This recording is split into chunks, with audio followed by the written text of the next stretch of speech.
Alright guys, I got a 16-inch barrel here, 69 grain matchking, shooting here at 440 yards, 24 grains of varget.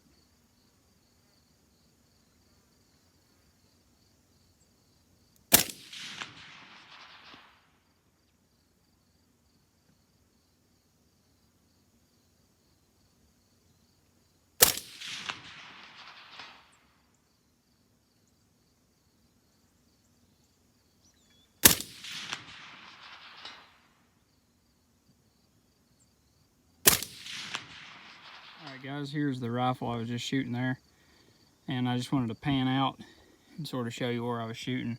These houses are uninhabited, so you can just see the spot. That's an NRA ram.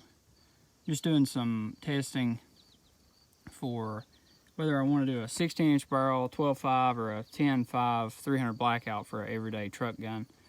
I'm just going to swap the scope from this rifle.